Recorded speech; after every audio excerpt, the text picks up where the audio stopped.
Road അപകടങ്ങൾ ഓരോ ദിവസവും വർദ്ധിച്ചു വരികയാണ്. കഴിഞ്ഞ ദിവസം പാലക്കാട് നടന്നത് നമുക്ക് ഒരിക്കലും മറക്കാൻ കഴിയാത്തതാണ്. നടന്നുപോയ 4 പെൺകുട്ടികളുടെ ദേഹത്തേക്ക് ലോറി മറിഞ്ഞു വിടുന്നു. ഉണ്ടായ സംഭവ വികാസങ്ങളൊക്കെ ഇപ്പോൾ ചർച്ചയിലാണ് എന്നുള്ളതാണ്. പക്ഷേ ഈ അശാസ്ത്രീയമായ റോഡ് നിർമ്മാണം ഇതാണ് പലപ്പോഴും അപകടങ്ങൾക്ക് കാരണമാകുന്നത്. നേരത്തെ ഈ റോഡുമായി ബന്ധപ്പെട്ട അവിടുത്തെ നാട്ടുകാർ പ്രതിഷേധം ഉന്നയിച്ചിരുന്നു. എന്നിട്ടും അത് കൃത്യമായ ഒരു നടപടി സ്വീകരിക്കാൻ ബന്ധപ്പെട്ടവർ തയ്യാറായില്ല എന്നുള്ളതാണ്. സത്യത്തിൽ എന്താണ് ഈ പൊതുമരാമത്ത് വകുപ്പ് ഇവിടെ ചെയ്യുന്നത്? ഈ കല്ലടിക്കോട് സംഭവത്തിൻ്റെ യഥാർത്ഥ കാരണം നമ്മൾ പത്രത്തിൽ മാധ്യമങ്ങളിൽ വന്ന ചില വാർത്തകളിൽ കാണുന്നതേ അറിയുള്ളൂ. ആ പ്രത്യേക സ്ഥലത്തെ വളവും അവിടുത്തെ റോഡിൻ്റെ ആകൃതിയും പ്രകൃതിയും ഒക്കെ കണ്ടാൽ അവിടെ സ്ഥിരം അപകട മേഖലയാണെന്ന് പറയുന്നു. ഇന്നലെ തന്നെ നാട്ടുകാരത് പറഞ്ഞിട്ടുണ്ട്. അവിടെ പതിവായിട്ട് അപകടങ്ങൾ നടക്കുന്ന സ്ഥലമാണ്. പ്രത്യേകിച്ച് അതൊരു പ്രധാനപ്പെട്ട റോഡാണ്. പാലക്കാട് കോഴിക്കോട് റോഡാണ്. ധാരാളം ഹെവി വെഹിക്കിൾസ്, പ്രത്യേകിച്ചും ലോറി, കണ്ടെയ്നർ ലോറി കളൊക്കെ നിരന്തരം പോകുന്ന ചരക്ക് ലോറികൾ പോകുന്ന സ്ഥലമാണ്. അവിടെ ബസ് കാത്തു നിന്ന 4 പെൺകുട്ടികൾ അതിദാരുണമായി കൊല്ലപ്പെട്ടു. അപ്പോൾ അത് ഈ മാസം നടക്കുന്ന 3ാമത്തെ മേജർ ആക്സിഡൻ്റാണ്. ഒന്ന് ആലപ്പുഴ 6 മെഡിക്കോസ് കൊല്ലപ്പെട്ടു. അത് അവർ തന്നെ ഓടിച്ച വാഹനത്തിൻ്റെ ഒരു കുഴപ്പം കൊണ്ടാണെന്നായിരുന്നു നമ്മൾക്ക് ലഭ്യമായ വിവരങ്ങൾ. അതേപ്പറ്റിയുള്ള അന്വേഷണമൊക്കെ നടക്കുകയാണ്. അതിന് തൊട്ട് മുമ്പ് ഇവിടെ മൂത്തകുന്നത്ത് റോഡ് സൈഡിൽ ഉറങ്ങിക്കിടന്നവരുടെ നേരിലേക്ക് ലോറി മറിഞ്ഞു. ഒരു ചരക്ക് ലോറി മറിഞ്ഞു. അത് ഒരു കുടുംബം മുഴുവനും അസ്തമിച്ചു. അതെല്ലാം നടന്നത് ഏതാനും ആഴ്ചകൾക്കുള്ളിലാണ്. ഇപ്പോൾ കേരളത്തിലെ റോഡ് അപകടങ്ങൾ എന്ന് പറയുന്നത് ഇന്ന് ഇന്ത്യയിലെ ആവറേജ് റോഡ് അപകടങ്ങളിൽ ഏറ്റവും കൂടുതൽ നടക്കുന്ന സ്ഥലമാണ്.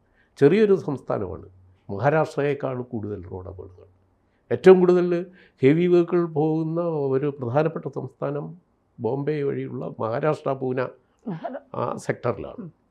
അപ്പോൾ അവിടെ സംഭവിക്കുന്നതിനേക്കാൾ കൂടുതൽ റോഡ് അപകടങ്ങൾ കേരളത്തിൽ ചെറിയ വെറും 600 കിലോമീറ്റർ മാത്രം ദൈർഘ്യമുള്ള കേരളത്തിൽ നടക്കുന്നുണ്ട്. കേരളത്തിലെ റോഡ് വികസനം വളരെ മന്ദഗതിയിലാണ്. അതേപ്പറ്റി പരാതികളൊക്കെ ഉണ്ട്. ഒരു അപകടത്തിന് കാരണം റോഡിൻ്റെ ശോച്യാവസ്ഥയ്ക്ക് പുറമേ വാഹനങ്ങളുടെ കാലപ്പഴക്കം, അശ്രദ്ധമായ ഡ്രൈവിങ്. അപ്പോൾ റോഡ് സുരക്ഷയ്ക്ക് എന്ന നിലയിൽ നമ്മൾ ഏർപ്പെടുത്തിയ AI ക്യാമറകൾ ധാരാളം കേരളത്തിലുടനീളം, അത് കഴിഞ്ഞ കൊല്ലം വലിയ വിവാദം പോലും ആയതാണ്. അതിൻ്റെ പിന്നിൽ വലിയ അഴിമതി. അപ്പോൾ ഈ AI ക്യാമറകൾ റോഡ് സുരക്ഷയും കൂടെ ലക്ഷ്യം വെച്ച് തുടങ്ങിയതാണ്. അതൊന്നും ഇപ്പോൾ കാര്യക്ഷമമല്ല. മിക്ക സ്ഥലങ്ങളിലും ഈ ക്യാമറകൾ പ്രവർത്തിക്കുന്നില്ല. ക്യാമറ പ്രവർത്തിച്ചിരുന്നെങ്കിൽ പാലക്കാട് അപകടം ഒഴിവാകുമെന്നുള്ള യുക്തി ഇങ്ങോട്ട് ഉന്നയിക്കേണ്ട.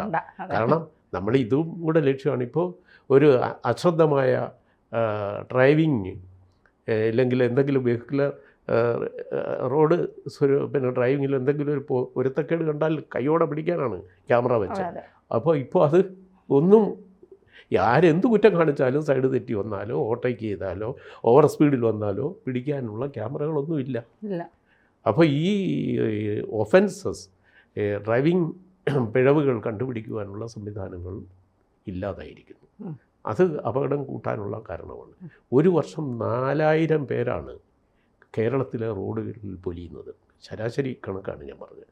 ഈ കഴിഞ്ഞ ഒക്ടോബർ വരെ 3800 പേർ കേരളത്തിൽ റോഡ് അപകടങ്ങളിൽ മരിച്ചു.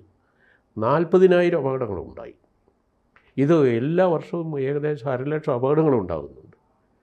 അപ്പോൾ ഈ ഒക്ടോബർ കഴിഞ്ഞിട്ടുള്ള കണക്കുകൾ ഇനി ഡിസംബർ വരെയുള്ളത് ഇനി വരാനിരിക്കുന്നേ ഉള്ളൂ. ഇത് ഒഫീഷ്യൽ ഡേറ്റയാണ് ഈ പറയുന്നത്. അപ്പോൾ ഇത്രയും മനുഷ്യനാശം സംഭവിക്കുന്നത് മനുഷ്യരുടെ കുരുതിക്കളമാണ് കേരളത്തിലെ റോഡ്. ഈ അപകടമല്ല, കൊലപാതകമാണ് എന്ന് പറയേണ്ടി വരും. മനുഷ്യരെ കൊല്ലുകയാണ്. അതിന് ആരാണ് ഉത്തരവാദി? അപ്പോൾ നമ്മുടെ നിയമനിർമ്മാണ സഭകൾ, നിയമ സംവിധാനം പരിരക്ഷിക്കേണ്ട പോലീസ്, കോടതി, ഇവരൊക്കെ എത്രയൊക്കെ അപലപിക്കുകയും ഒക്കെ ചെയ്തിട്ടും ഈ സംഭവത്തിന് കുറവ് വരുന്നില്ല. അപ്പോൾ ഇത് നമ്മൾ അടിയന്തരമായി ശ്രദ്ധ ഊന്നേണ്ട ഒരു പ്രധാനപ്പെട്ട വിഷയമാണ്.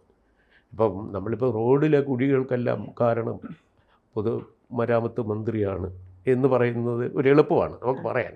പക്ഷെ അങ്ങനെ പറയുന്നതിനകത്ത് അർത്ഥമില്ല. നമ്മുടെ റോഡ് നിർമ്മാണത്തിൽ വലിയ അഴിമതിയുണ്ട്. അത് ഏത് ഭരണകൂടം വന്നാലും ഇവിടെ സംഭവിക്കുന്നുണ്ട്. അതൊരു ലോബിയാണ്. രാഷ്ട്രീയക്കാരും കോൺട്രാക്ടർമാരും ഒക്കെ തമ്മിലുള്ള ഒരു ലോബിയാണ്. റോഡിൻ്റെ നിർമ്മാണത്തിനും പരിരക്ഷയ്ക്കും മെയിൻ്റനൻസിനും വേണ്ടി കൊടുക്കുന്ന ഫണ്ടിൻ്റെ സിംഹഭാഗവും കൊള്ളയടിക്കപ്പെടുകയാണ്. അതൊരു വസ്തുതയാണ്. കാരണം കുറ്റമറ്റ റോഡ് ബലവത്തായി ഉണ്ടാക്കുവാൻ ഒരുപാട് ടെക്നോളജി ലോകത്ത് ഉണ്ടായി കഴിഞ്ഞിരിക്കുന്നു. 10-20 വർഷത്തേക്ക് വലിയ മെയിൻ്റനൻസ് ഒന്നും കാര്യമായി വേണ്ടാത്ത തരത്തിൽ റോഡ് നിർമ്മാണ വിദ്യ, അതിൻ്റെ സാങ്കേതിക വശം വളർന്ന ഒരു കാലത്താണ് നമ്മൾ ജീവിക്കുന്നത്. നമ്മുടെ യൂറോപ്യൻ രാജ്യങ്ങളിലേക്ക് റോഡിലൂടെയൊക്കെ സഞ്ചരിക്കുമ്പോഴാണ് നമ്മൾ എത്ര പരിതാപകരമാണ്. അവിടുത്തെ റോഡ് സംവിധാനങ്ങൾ പഠിക്കാൻ ഇവിടെ ഇടയ്ക്ക് പോകും. അതൊക്കെ പാഴ്വേലയാണെന്നല്ലേ ഇപ്പോൾ കാണുന്നത്. അവിടുന്ന് അവർ ഒന്നും പഠിച്ചിട്ട് വരുന്നില്ല. അവിടുന്ന് ഇവരുടെ ലക്ഷ്യം അനുസരിച്ച് അവിടുന്ന് പഠിക്കാനൊന്നുമില്ല. അവിടെ അത്ര റോഡ് നിർമ്മാണത്തിൽ അഴിമതിയൊന്നുമില്ല. അപ്പം ഇത് അവസാനിപ്പിച്ചാൽ തന്നെ റോഡ് നന്നാവും. റോഡിന് വേണ്ടി 100 രൂപ മാറ്റി വെച്ചാൽ അതിൽ നിന്ന് 70 രൂപയും മോഷ്ടിക്കാനാണെങ്കിൽ കാര്യം നടക്കത്തില്ല.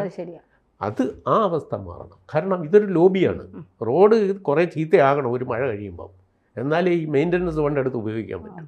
അതുകൊണ്ട് ഉദ്യോഗസ്ഥരും രാഷ്ട്രീയക്കാരും കോൺട്രാക്ടർമാരും ഒക്കെ തമ്മിലുള്ള ഒരു അവിശുദ്ധ ബന്ധം ഈ മേഖലയിലുണ്ട്. അത് കരാറിന് മുമ്പ് തന്നെ, എസ്റ്റിമേറ്റ് തയ്യാറാക്കുന്നതിന് മുമ്പ് തന്നെ അഴിമതിയുടെ തുടക്കമുണ്ട്. ഇതൊന്നും ആർക്കും അറിയാത്തതൊന്നുമല്ല. ഇതൊക്കെ ഒരു ദിവസം കൊണ്ട് അവസാനിപ്പിക്കാൻ ഒരു നിശ്ചയദാർഢ്യമുള്ള ഒരു ഭരണാധികാരി വിചാരിച്ച് നടക്കും. പക്ഷേ അങ്ങനെ വിചാരിക്കുന്നില്ല. ഇതാണ് പ്രധാനപ്പെട്ട കാര്യം. ഒന്ന്. പിന്നെ നമ്മൾ കർശനമായ ഈ ട്രാഫിക് നിയമങ്ങൾ പാലിക്കുന്നില്ല. അശ്രദ്ധമായ ഡ്രൈവിങ്. നമ്മുടെ നാട്ടിലെ പോലെ ഇത്രയും റാഷായിട്ടും ഡ്രൈവ് ചെയ്യുന്ന ഒരു ജനവിഭാഗം ഇല്ല. കുട്ടികളെയൊക്കെ ട്രാഫിക് നിയമങ്ങൾ പഠിപ്പിക്കണം. ക്രോസ് ചെയ്യേണ്ടത് എപ്പോഴും, എങ്ങനെ ഡ്രൈവ് ചെയ്യണം, റോഡിലെ പെരുമാറ്റം എങ്ങനെയായിരിക്കണം. ഇതൊക്കെ യൂറോപ്യൻ വിദ്യാലയങ്ങളിലൊക്കെ പ്രൈമറി ക്ലാസ് മുതൽ പാഠ്യ വിഷയമാണ്. പക്ഷേ ഇവിടെ വെറുതെ നടന്നു പോകുന്നവരുടെയും പുറത്തുകൂടി കയറി ഇറങ്ങി പോകുന്ന രീതിയല്ലേ സാർ നമ്മൾ കാണുന്നത്? അതെ, റോഡിലൂടെ സമാധാനത്തിൽ നടന്നു പോകാൻ സീബ്ര ക്രോസിങ്ങിൽ കാത്തു നിൽക്കുന്നവർ ആരും മാനിക്കുന്നേ ഇല്ല. അന്യനെ പറ്റിയുള്ള കരുതലില്ല. നമ്മൾക്ക് വിദ്യാഭ്യാസം കിട്ടിയ ഒരു സമൂഹമാണെന്നൊക്കെ പറയുന്നത് പച്ചക്കള്ളമാണെന്ന് പലപ്പോഴും തോന്നിയിട്ടുണ്ട്. കാരണം എന്ന് പറഞ്ഞാൽ നമുക്ക് അന്യനെക്കുറിച്ച് യാതൊരു കരുതലുമില്ല. വാളെടുത്തവനെല്ലാം വെളിച്ചപ്പാടെന്ന അങ്ങോട്ട് ചെല്ലട്ടെ എന്ന് വിചാരിക്കുന്നത്. എനിക്ക് എൻ്റെ കാര്യം എന്ന നിലയിലുള്ള ഒരു അപരചിന്തയില്ലായ്മ മലയാളിയുടെ ഒരു ബേസിക് സ്വഭാവം, പ്രത്യേകിച്ചും ന്യൂ ജനറേഷൻ ആളുകൾക്കുണ്ട്. പ്രതിപക്ഷ ബഹുമാനമില്ല. ഒരു ബസ്സിൽ, നമുക്കൊരു പൊതു വാഹനത്തിൽ ഒരു ഗർഭിണി വന്നു നിന്നാൽ ഇരിക്കുന്ന സീറ്റ് എഴുന്നേറ്റ് ഇരിക്കാനായിട്ട് പറയുന്ന ആരെങ്കിലും ഉണ്ട്. ഇപ്പോൾ പുറത്തേക്ക് നോക്കി ഈ ബന്ധപ്പാട് ഒഴിവാക്കാൻ പുറത്തേക്ക് നോക്കിയിരിക്കുന്നവരാണ് കൂടുതലും. ഞാൻ കണ്ടിട്ടുണ്ട് ഇത്. അതേസമയത്ത് എൻ്റെയൊക്കെ ചെറുപ്പത്തിൽ ഞാൻ ഒരു 3 പേരിരിക്കേണ്ട സീറ്റാണ് KSRTCയിൽ 3 പേരിരിക്കേണ്ട സീറ്റ്. ഒരു ആൾ, നമ്മുടെ പ്രായത്തിലുള്ള ഒരാൾ വന്നാലും ഞങ്ങളൊരു 5 പേരിരിക്കാനാണ് ശ്രമിക്കുന്നത് ഒതുങ്ങിയിരുന്നിട്ട്. ഇപ്പോൾ അങ്ങനെ ഇരിക്കത്തില്ല. 3 പേരെ സീറ്റിൽ 2 പേരായിട്ട് ഇരിക്കും. ഒരുത്തനെ വന്നാൽ അങ്ങോട്ട് നോക്കുക പോലുമില്ല. ഇപ്പോൾ ഇതുപോലെയുള്ള അന്യനെ പറ്റിയുള്ള ഒരു വിചാരമോ കരുതലോ ഇല്ലായ്മ, അത് നമ്മുടെ ഒരു സ്വഭാവമാണ്. നമ്മളെ എല്ലാവരും കുറ്റം പറയുമ്പോൾ നമ്മളാരാണെന്നും കൂടെ നമ്മൾ പറയണമല്ലോ. അപ്പോൾ ഈ സ്വഭാവങ്ങളൊക്കെ മാറുകയും നമ്മളുടെ മനോഭാവങ്ങളിൽ അടിമുടി മാറ്റം ഉണ്ടാകുകയും റോഡിലൂടെ പോകുന്നവൻ പാലിക്കേണ്ട മര്യാദ കൃത്യമായി പാലിക്കുകയും ഹോൺ അടിക്കേണ്ടിടത്ത് ഹോൺ അടിക്കാതിരിക്കുകയും ഹോൺ ആവശ്യമില്ലാത്തടത്ത് അന്യനെ അലോസരപ്പെടുത്താൻ ഹോണെ മുഴക്കുകയും ചെയ്യുന്ന ഈ സ്വഭാവമൊക്കെ, അപ്പോൾ ഇത് കുതിരപ്പുറത്ത് കയറിയിരിക്കുന്നവൻ വിചാരിക്കുന്ന അവൻ ഏതോ ആനപ്പുറത്താണെന്നാണ്. ആ സ്വഭാവമൊക്കെ മാറ്റുകയും ഒക്കെ വേണം. നമ്മളെല്ലാവരെയും കുറ്റപ്പെടുത്തുമ്പോൾ അതേസമയം ഗവൺമെൻറ് കർശനമായി ഈ നിയമം പാലിക്കാൻ തുനിയുകയാണെങ്കിൽ അപകടം കുറയും. അതെ, തീർച്ചയായിട്ടും.